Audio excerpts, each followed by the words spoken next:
구약성경 민수기 11장 페이지 213쪽입니다. 구약성경 213쪽 민수기 11장 4절부터 9절까지의 말씀입니다. 민수기 11장 4절부터 9절까지 213쪽, 우리 다 같이 4절부터 9절까지 한 목소리로 정성을 담아서 믿음을 담아서 합독한다. 시작. 그들 중에 섞여 사는 다른 인종들이 탐욕을 품음에 이스라엘 자손도 다시 울며 이르되 누가 우리에게 고기를 주어 먹게 하랴. 우리가 애굽에 있을 때에는 값없이 생선과 오이와 참외와 부추와 파와 마늘들을 먹은 것이 생각나거늘 이제는 우리의 기력이 다하여 이 만나 외에는 보이는 것이 아무것도 없도다 하니 만나는 가시와 같고 모양은 진주와 같은 것이라. 백성이 두루 다니며 그것을 거두어 맷돌에 갈기도 하며 절구에 찢기도 하고 가마에 삶기도 하여 과자를 만들었으니 그 맛이 기름 섞은 과자 맛 같았더라. 밤에 이슬이 진영에 내릴 때에 만나도 함께 내렸더라. 아멘. 옆 사람과 인사하겠습니다. 감사합니다. 사랑합니다. 인사 시작. 네, 감사합니다. 늘 감사하시고 사랑하시고 다시 한번 인사합시다. 설교 잘 들읍시다. 시작. 네, 오늘 설교 잘 들으셔야 돼요.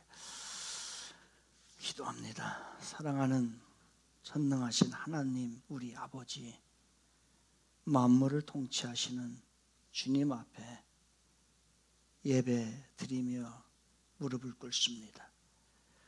모든 저희들의 인간적인 경험과 지식들은 내려놓고 주님의 자녀로서 성령의 충만한 은혜가 임하는 소중한 시간 되게 하여 주옵소서. 말씀이 주의 이름으로 선포되어질 텐데 사람의 지혜가 아닌 살아 역사하시는 하나님의 말씀으로 들려지게 하여 주시고 종의 입술을 정결하게 하여 주시며 하나님의 마음으로 주의 말씀이 잘 선포되게 하옵소서. 말씀을 듣다가 몸과 마음이 치유되게 하시고 위로받게 하시고 잘못된 건 철저히 회개하게 하시고 결단의 역사가 예수의 이름으로 나타나게 하옵소서. 이 시간을 우리 주님이 주관하시기를 간절히 원하며 예수님의 이름으로 기도드립니다. 아멘. 11월입니다. 11월은 감사의 달이라고 저희들이 이야기를 하지요. 왜냐하면 이제 추수감사 주일이 다음 주에 있습니다. 그래서 감사의 달을 맞이해서 4주간에 걸쳐서 익숙함 속에서 잊은 감사, 익숙함 속에서 잊은 감사라고 하는 주제를 가지고 감사의 말씀을 4시간에 전하려고 합니다. 1시간 가지고는 부족하니까 연달아서 4시간 감사 이야기를 할 건데 4편의 설교를 한 달 동안에 들으면 모든 사람이 감사의 사람으로 바뀔 겁니다. 아멘. 그런데 안 그래요. 4편이 아니라 100편을 들어도 그게 잘 안 돼요. 우리는 감사하라고 강요하면 할수록 감사가 더 안 되는 게 우리들이에요. 참 이상하죠. 근데 이것이 우리의 현실입니다. 이제 4편의 감사 설교를 듣고 다음 주에 추수감사절이라 또 듣고 그 전에도 추수감사절, 맥추감사절에 감사에 대한 설교를 들었으면 우리는 감사가 넘쳐나야 되는데 이제 감사 설교 듣고 나면 내일부터 또 가면 불평이 나와요. 우리들의 삶이.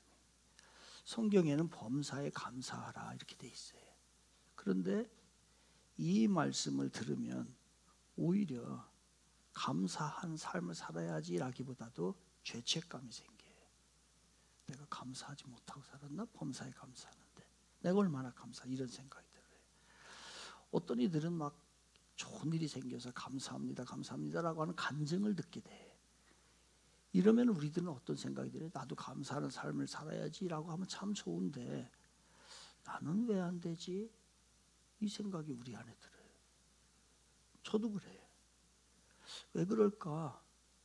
왜 자꾸 그러한 감사와 반대의 방향으로 가게 될까? 왜 그럴까요? 왜냐하면 감사는 의지의 문제가 아니에요.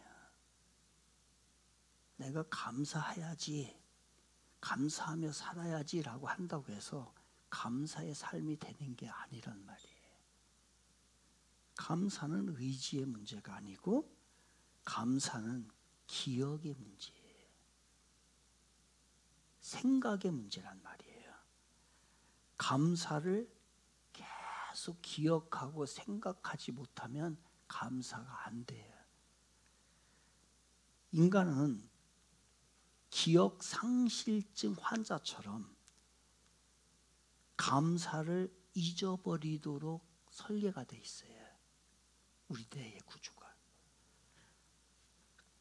그런데 감사를 해야 되거든요. 그래야 감사를 기억하고 감사하는 삶을 살아야 우리가 풍성해지고 불평도 사라지고 삶이 윤기가 나요. 삶이 반짝반짝거린단 말이에요. 근데 이 감사가 사라지잖아요. 메말라요. 큰 건 큰 대로 메마르고 작은 건 작은 대로 메말라가지고 윤기가 빛이 안 나요. 어떤 사람들을 보게 되면 모든 것이 갖춰져 있는 것 같은데 메말라 있어요. 느껴지죠. 근데 어떤 사람은 그렇지 않아요. 참 삶이 빛이 나고 윤기가 나. 기름진 것 같아. 이런 거예요. 근데 우리가 이렇게 살아야 되거든요. 근데 우리가 이렇게 살지 못해요. 왜냐하면 감사는 의지의 문제가 아니라니까요. 감사는 의지가 문제가 아니라 생각의 문제예요. 무엇을 생각하느냐, 무엇을 기준점으로 삼느냐, 어떠한 관점을 갖느냐, 이것이 이제 이후에 여러분의 삶을 새롭게 바꿀 거예요. 근데 우리는 그동안에 감사함을 어떻게 했냐면 의지적으로 접근했던 거예요. 내가 감사해야지. 불평을 안 해야지. 근데 불평이 안 나옵니까? 그게 아니란 말이에요. 그래서 우리가 기억할 것이 있어요. 지금부터는 반드시 여러분이 기억할 게 딱 하나 있어요. 감사를 생각하면 이거 잊어버리면 안 돼요. 그거는 뭐냐면 십자가예요. 에이, 또 뻔한 십자가 얘기를 하는구나. 그렇지가 않아요. 우리가 반드시 십자가의 사랑, 십자가의 의미를 기억을 해야 되는데 이거를 증명하는 것이 이거예요. 우리가 감사하지 못하는 것은 의지가 약해서가 아니라니까요. 그런 것이 아니라 우리의 뇌 구조 자체가 그렇게 형성이 되어 있다는 거예요. 감사를 잊게끔 형성이 되어 있어요. 그러면 이러한 구조로 되어 있는 우리의 뇌의 구조를 리셋을 시켜야 돼요. 다시 바꿔야 된단 말이에요. 뭘로요? 다시 십자가로 프로그램화 시켜야 된다는 거예요. 바로 그러할 때에 감사가 우리가 생기는데 왜 십자가가 유일한 프로그램이냐? 다른 건 안 되고 왜 십자가냐? 십자가는 감사를 만드는 기계가 아니에요. 여러분 착각하지 마십시오.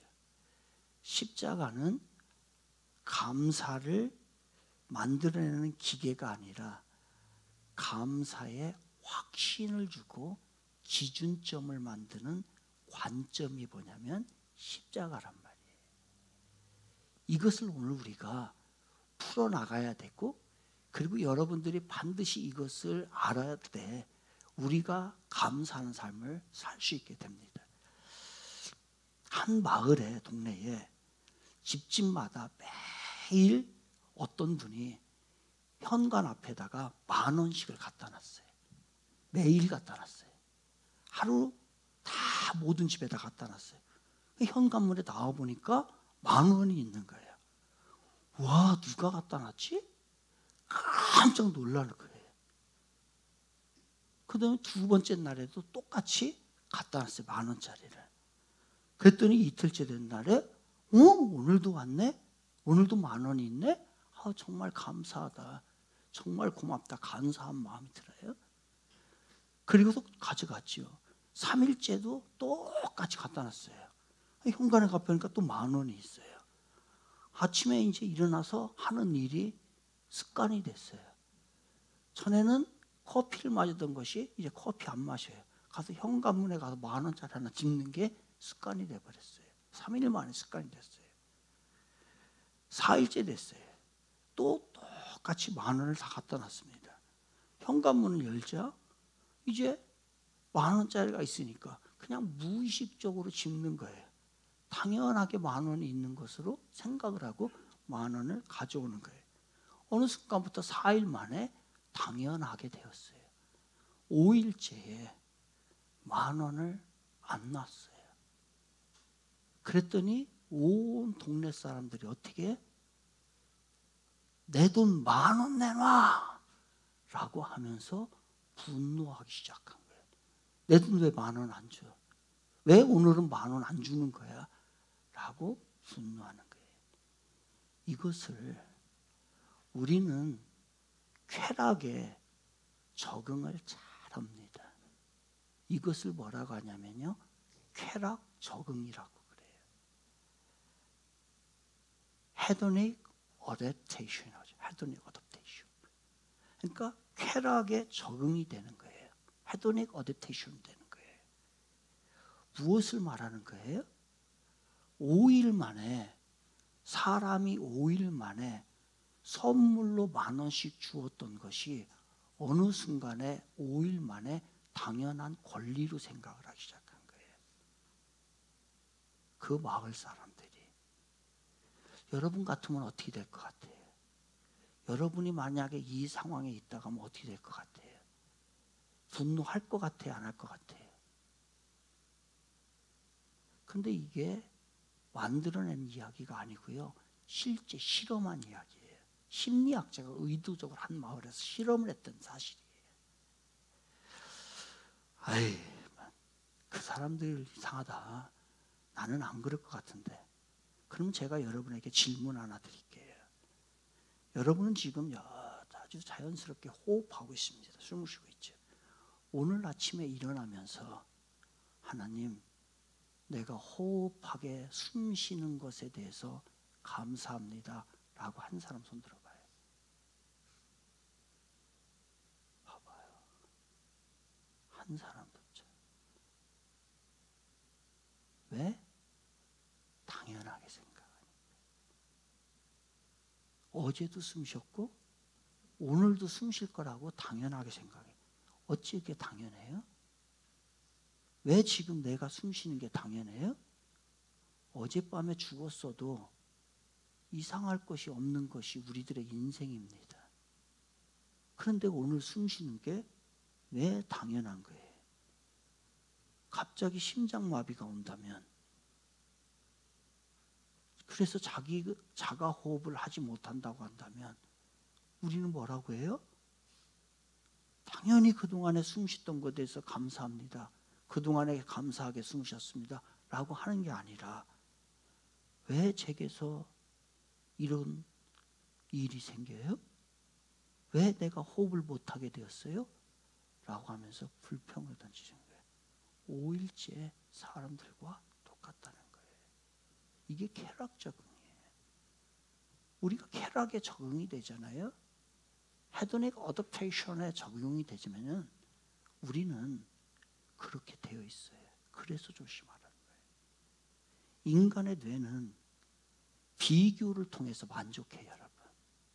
오늘 여러분들이 만족하는 사람들과 불만족 사람들이 있는데, 만족하는 건 뭐냐면 비교를 했더니 내가 좀 나았다라고 하기 때문에 만족하고, 지금 내가 불평하고 불만족스러운 건 비교해서 내가 열등하기 때문에 그래요.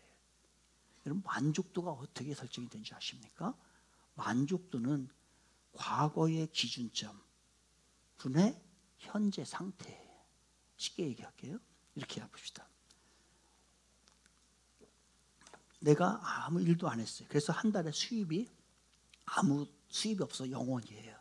수입이 없는 거죠. 그래서 이번 달부터 직장을 얻어서 수입이 생겼어요. 200만 원이 생겼어요. 그러면 얼마나 만족도가 높아요? 왜? 0에서 200만 원이 생겼으니까. 그래서 사람들은요, 만족하며 좋아합니다. 그런데 1년 후에 100만 원이 올라서 300만 원이 됐어요. 그러면 기준점이, 과거의 기준점이 어디예요? 200만 원이에요. 200만 원에서 고작 100만 원 오른 거예요. 그러니까 만족도가 낮아지는 거예요. 떨어지는 거예요. 그런데 옆에 친구랑 이야기하다 보니까 친구가 400만 원 받네? 그러면 나는 지금 만족도 어떻게 되는 거예요? 300에서 400. 이 차이가 있기 때문에 과거의 기준점에서 현재의 상태를 보기 때문에 사람의 만족도가 떨어지는 거예요. 나의 소유는 똑같이 됐어요. 그런데 만족은 줄어든다. 이게 우리의 현실이에요. 그동안에 우리에게 있었던 것들에 생각을 해야 되는데 하지 않는 거예요. 기준점이 어떻게 되냐면요, 계속해서 상승하는 거예요. 기준점이. 여러분, 현대 아울렛 가면 에스컬레이터가 있습니다. 이 에스컬레이터가 계속해서 올라가는 에스컬레이터는 계속 올라가요. 절대로 안 내려옵니다. 올라가는 에스컬레이터는 계속 올라가요. 바로 이것을 뭐라고 하냐면 레치 효과라고 그래요. 레치트 이펙트라고 그러는 거예요. 레치 효과는 뭐예요? 한번 기대가 올라가면 그 기대는 안 떨어져요. 여러분이 그 기대의 기준치를 높여놨으면 그 다음부터 그게 안 떨어지기 때문에 그 다음부터 뭐가 생기는 거예요? 레치 효과가 생기는 거예요. 레치트 이펙트. 내려와야 되거든요. 그 과거의 나의 상황 가운데보다도 훨씬 좋아졌는데 그게 안 돼요. 계속 기준점이 올라가는 거예요. 그럼 그것이 오늘 사는 우리들만의 이야기일까? 아니요. 인간의 본능이에요. 그래서 이게 우리가 제대로 감사를 생각하지 않고 기억하지 않으면 여러분 감사 안 됩니다. 의지 가지고. 왜? 오늘 본문이 민수기 11장이에요. 민수기 11장은 지금으로부터 3,500년 전의 일이에요. 오늘 본문은 정확하게 말하면요 3,470년 전 일이에요. 그러면 그 시대 사람들이 지금 애굽에서 탈출해가지고 광야를 걷고 있고 가나안 땅으로 가는 과정 가운데 일어났던 일인데 4절 5절 제가 읽어드릴게요. 그들 중에 섞여 사는 다른 인종이 섞여 사는 거예요. 이렇게 공동체 이루고 있는데 거기에 어떤 아주 이게 나쁜 인종이 섞인 거예요. 아주 그럴 때 있잖아요. 어디에나 나 있잖아요. 그 사람들이 그 아주 못된 인종이 섞여가지고 탐욕을 품었어요. 그러니까 그 몇 사람 때문에 어떻게 되냐면 이스라엘 자손도 다시 울며 이르되. 그러니까 그게 전이가 된 거예요. 아주 나쁜 사람 한둘 있으면은 그게 전이가 되잖아요. 전이가 돼가지고서 이 사람도 이렇게 되고 저렇게 이런 거예요.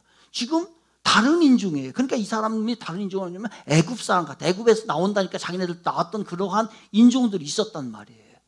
그런데 그들이 뭐라고 얘기하냐면 그들이 지금 가진 게 뭐예요?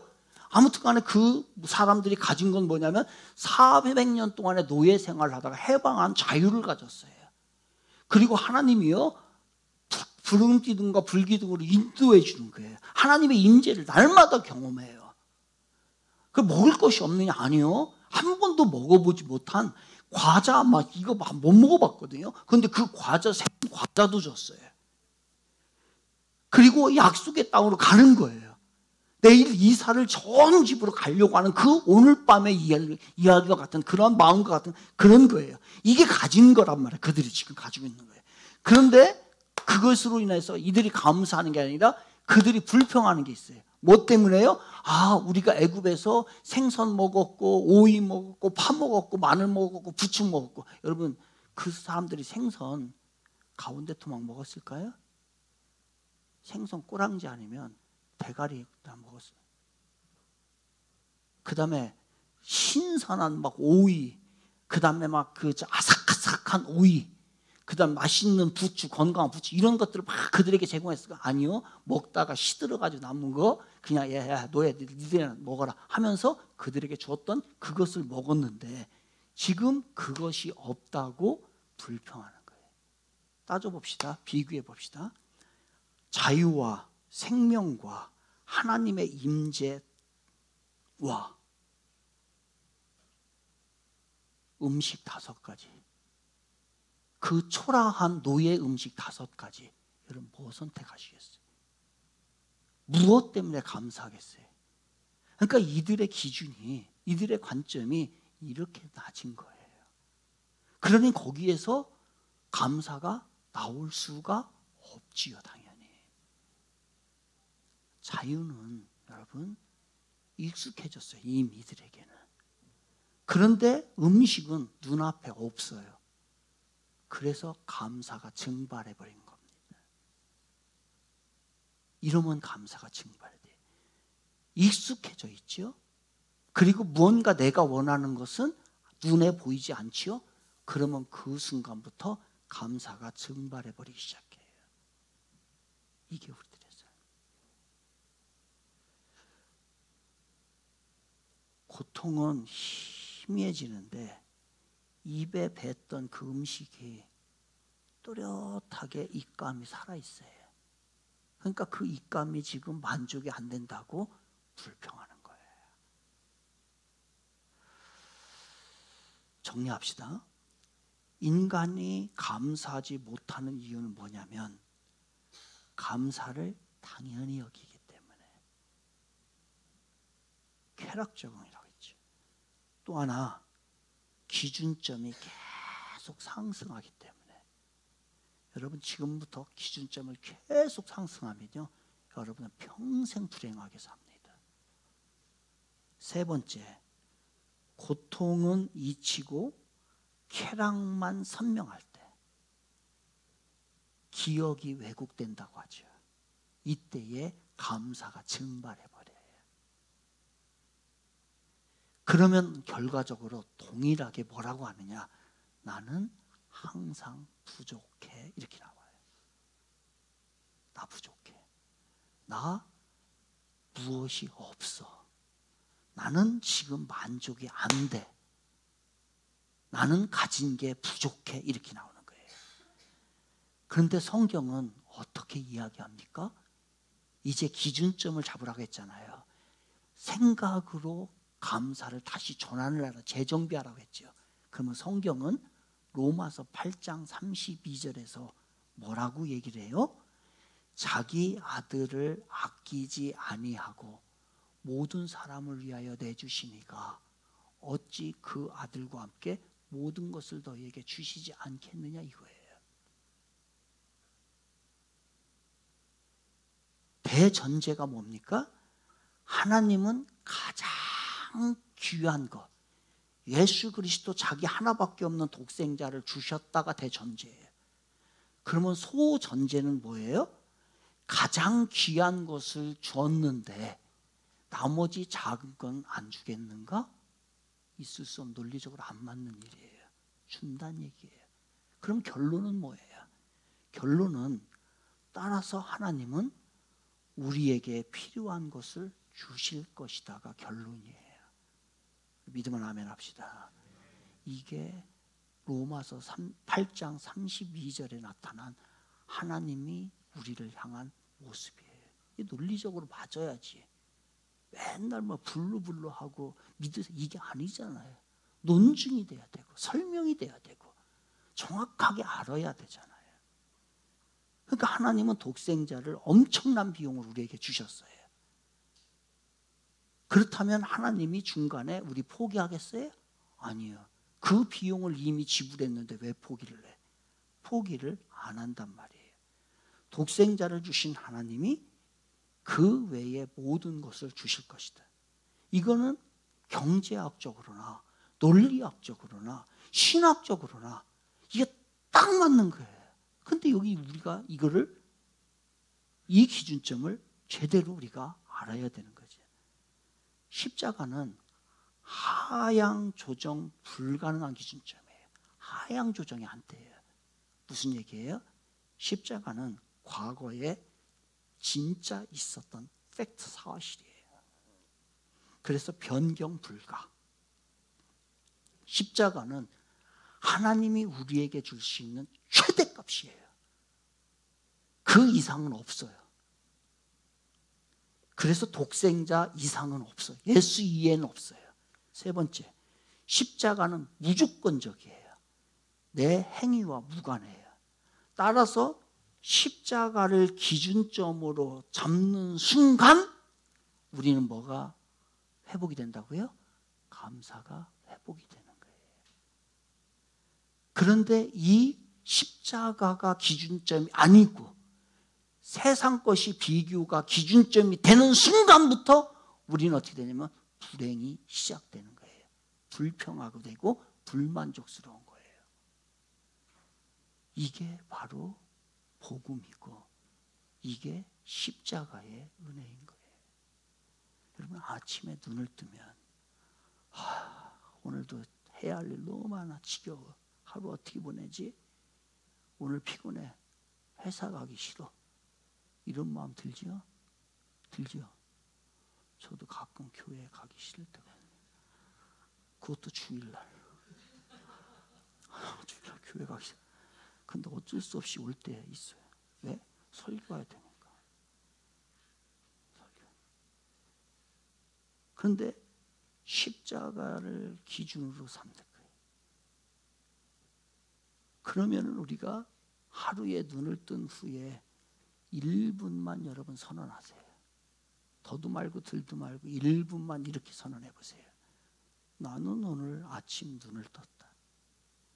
이것은 당연한 게 아니다. 어젯밤 죽을 수도 있었다. 하나님은 아들까지 주신 분이시다.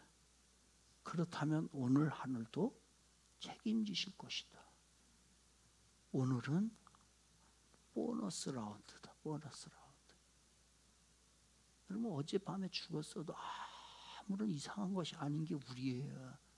그럼 오늘 보너스 라운드, 보너스 필드에서 우리는 지금 살고 있는 거란 말이에요. 이거 자기 암시 아닙니다. 이건 사실이에요. 팩트예요.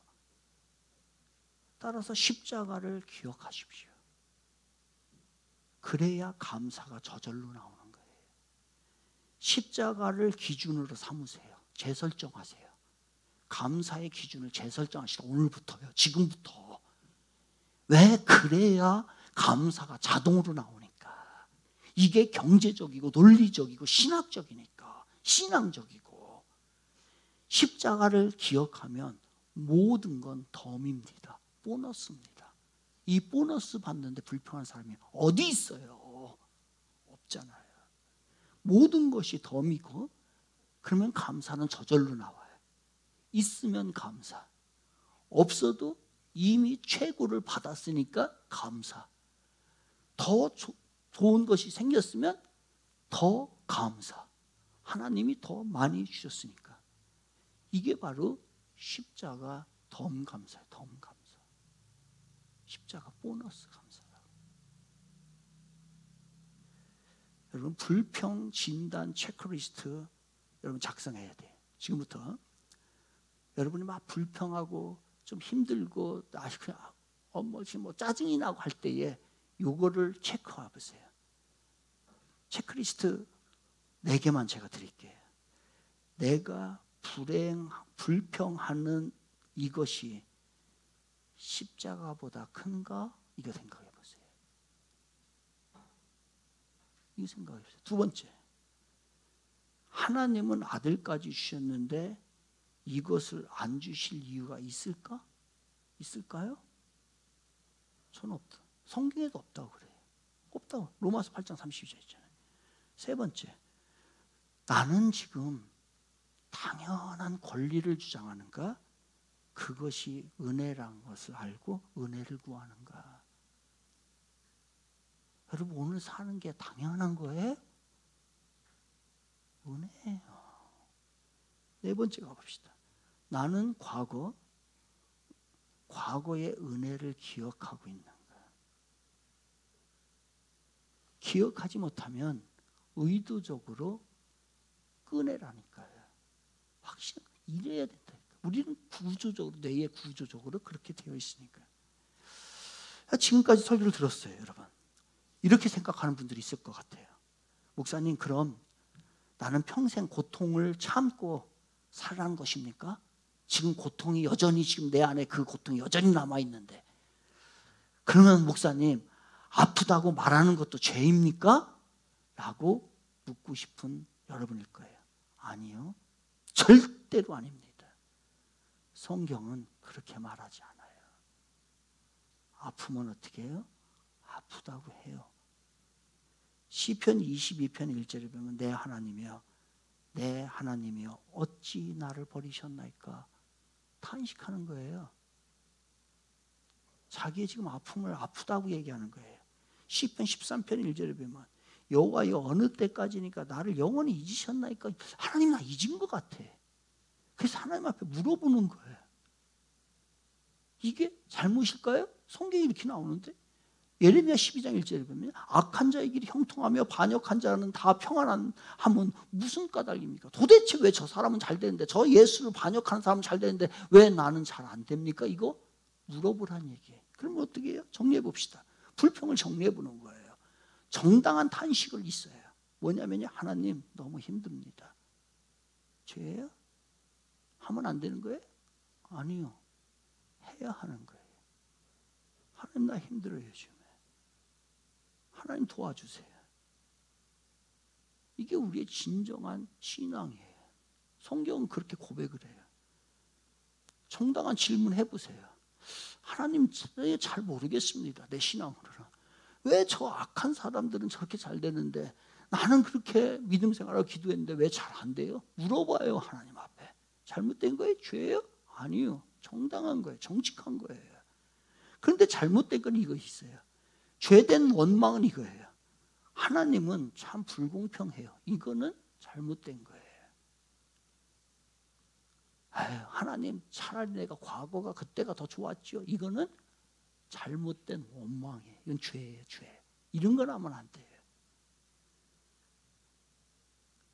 지금 정말 힘든 상황에 계신 분이 있을 거예요. 우리 모두 다. 사랑하는 사람을 잃은 슬픔도 있을 것이고, 치료되지 않는 질병으로 막 힘든 사람도 있을 것이고, 어디로부터 누군가로부터 부당한 대우를 받은 사람도 있을 것이고, 누구로부터 학대를 상처를 받은 사람도 있을 것이고, 권위로부터 상처를 받은 사람들도 있을 것이고, 마음이 우울한 사람도 있을 거예요. 지금 우리 성도들, 이런 분들께 지금 당장 감사하세요 라고 말씀을 드리는 게 아니에요. 지금 그 상황에서 어떻게 감사해요? 아니에요. 그게 그렇게 한다고 되는 게 아니에요. 오히려 솔직하게 울부짖어 봐요. 솔직하게. 시편 22편 2절에 보면 내 하나님이여 내가 낮에도 부르짖고 밤에도 잠잠하지 아니하오니 응답하지 아니하시나이다. 왜 안 응답하지 않는 거예요? 예수님께서 십자가에서 이렇게 외치잖아요. 나의 하나님 나의 하나님 어찌하여 나 버리셨습니까? 그런 거예요. 그러한 때에는 그렇게 우는 거예요. 그렇게 탄식하는 거예요. 도와달라고 하는 거예요. 여러분 센 척하지 마세요. 여기 있는 사람 하나도 안 세. 하나도 안 세. 우리 그런 존재 아니에요. 지난주에 친구 목사 사모가 56살로 소천했어요. 갑자기 뇌출혈이 일어났어요. 마음이 아픈 건 친구의 사모이기 때문에, 친하기 때문에 그런 것도 있지만 그 사모가 참 안쓰러워요. 참 좋은 사모였어요. 착하고 참 사모답고, 제가 본 사모, 만난 사모 중에서 참 탑 클래스에 속하는 그러한 사모였기 때문에 안타까워요. 그것도 일찍 돌아가셨기 때문에. 그래서 장례식장에서 이 친구를 보니까 젊은 사모 아내를 잃어버렸잖아요. 간이 정신이 나갔어요. 눈빛도 나갔고, 말도 무슨 말 하는지 잘 모르겠고, 행설수설하고, 물론 막 그런 건 아닌데 이 친구가 지금 그런 제가 보기에는 반 정신이 나가도 얼굴이 빛이 안 좋아요. 이제 거기 있는 많은 사람들이 가서 이제 위로라고 하는 거예요. 목사님, 힘내세요. 목사님, 지금부터 정신 바짝 차려야 합니다. 이렇게 얘기를 하는 사람들을 봤어요. 목사님, 잘 이겨나가셔야 합니다. 목사님, 여기서 목사님 밑에는 눈물 보이면 안 돼. 이렇게 얘기를 하는 거예요. 그들이 선한 의도로 얘기했다는 거 알아요, 저도. 근데 그게 너무 빨라요. 너무 잔인하잖아요. 그래서 내가 그 친구하고 끝까지 장례 있고 그 다음날까지 있었던 거예요. 왜냐면 이 친구 안 되겠다 싶어가지고서 안아주면서, 껴안으면서 얘기해서 토닥거리면서, 울고 싶으면 울어. 여기서 엉엉 울어도 괜찮아. 지금 안 울잖아? 너 병된다 그거. 화병돼. 억지로 괜찮은 척 하지 마. 그렇게 안 해도 돼. 지금은 네가 마음 가는 대로 해. 다 부시고 싶으면 다 부셔. 내가 책임져 줄게. 책임지지도 못하면서. 그리고 마음껏 애도하는 시간을 가져. 그래야 일어나지. 그렇게 얘기를 했어요. 여러분, 하루아침에 사랑하는 아내를 잃었어요. 어떻게 거기서 힘이 나요? 어떻게 정신이 드냐고요? 어떻게 안 울 수가 있냐고. 울어야지. 애도해야지요. 정신이 나가야지. 화장실 가서 웃으면 되겠냐고. 안 되잖아요. 당연한 거지. 어떻게 그 자리에서 정신을 차릴 수 있어요? 못 차려요. 사랑하는 여러분, 무너져야 할 때는 무너져요. 센 척하지 마요. 무너질 땐 무너져. 울어야 할 때는 울어야 해요. 울어요. 마음껏 울으라고요. 그리고 그것이 사랑하는 사람에 대한 예의 아니에요? 사랑하는 사람을 보내놓고서 시덕거리고 웃고 있으면 되겠냐고요. 좋아서 하면 안 돼. 이거 아니잖아. 예의가 안 되는 거잖아요. 그게 인간으로서 정직한 거 아닌가요? 그래서 내가 애도의 기간을 충분하게 가져. 울고 싶으면 울고, 하기 싫으면 하지 마. 아무것도 하기 싫으면 아무것도 하지 마. 그래서 이제 어제도 아침에 8시 정도에 그제도 일어났나 전화를 하는 거예요, 제가.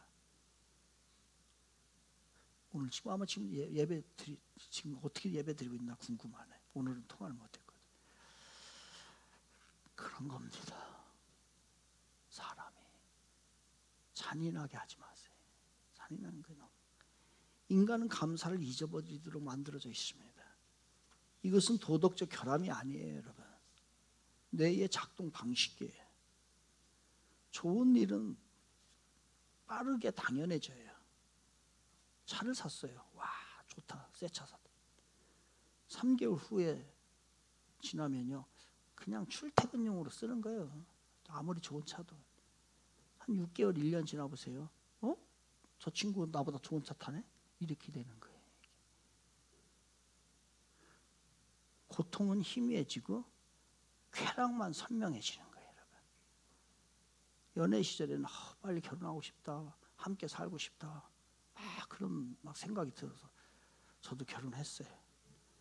결혼 1년 후에 제가 조금 신중할 걸. 내가 미쳤었나? 연애 때가 좋았지. 여러분 안 그래요? 하여튼 우리 교회에서 나만 쓰레기야.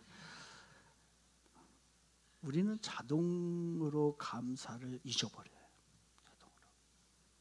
이것은 의지 문제가 아니고 우리 인간의 본성의 문제고 뇌의 문제예요. 그렇다면 평생 감사를 어떻게 할 수 있을까? 다시 한번 로마서 8장 32절 읽어드립니다. 자기 아들을 아끼지 아니하시고 우리 모든 사람을 위하여 내주시니가 어찌 그 아들과 함께 모든 것을 우리에게 주시지 않겠냐. 가장 좋은 아들을 줬는데 나머지요? 이건 아무것도 아니에요. 따라서 독생자를 이미 주신 하나님이라면 다른 거다. 사랑하는 청지 성도 여러분, 우리는 왜 좋은 일에는 익숙해지고 고마움에 무뎌지는 존재입니까? 그것은 심리학적 문제가 아니고 인간의 죄성이라는 거예요. 그러니까 절망하지 마세요. 내가 잘못 살았다라고 하지 마세요. 지금부터는 우리 그런 존재임을 인정하는 거예요. 저 사람한테도. 저 사람이 내가 뭐 해줬는데 감사하지 않네? 왜? 나도 그랬어요. 다 그런 거예요. 그러나 지금부터는 어떻게 돼요? 예수님의 십자가로 나아가면 돼요. 그것을 기준으로 삼고 그것이 관점이 되고 그것이 우리들의 삶이 되면 거기에 감사는 자동으로 나오게 되어 있습니다. 몰랐던 것이죠. 이제 소중한 것들에 감사하십시오. 그때는 몰랐어요. 그것이 소중한 것. 다음 주에는 우리는 고마움을 잊었을 때 누군가는 나를 안고 있었다라고 하는 제목으로 복음의 감사의 깊이를 더해보려고 합니다. 이번 한 주간 여러분이 당연하게 여기는 것들에 그것들을 하나하나 세워보십시오. 숨 쉬는 것, 눈 뜨는 것, 걷는 것, 먹는 것, 사랑하는 사람이 옆에 있는 것, 일하는 것, 다 당연한 것이 아니라 은혜라는 거죠. 그리고 한 주간 그렇게 감사한 일들을 세워보고 마지막에 이렇게 고백했으면 좋겠습니다. 이 모든 것이 당연한 것이 아니라 은혜구나. 이 고백만 한 주간에 할 수 있다면 여러분의 삶은 더 윤택해질 겁니다.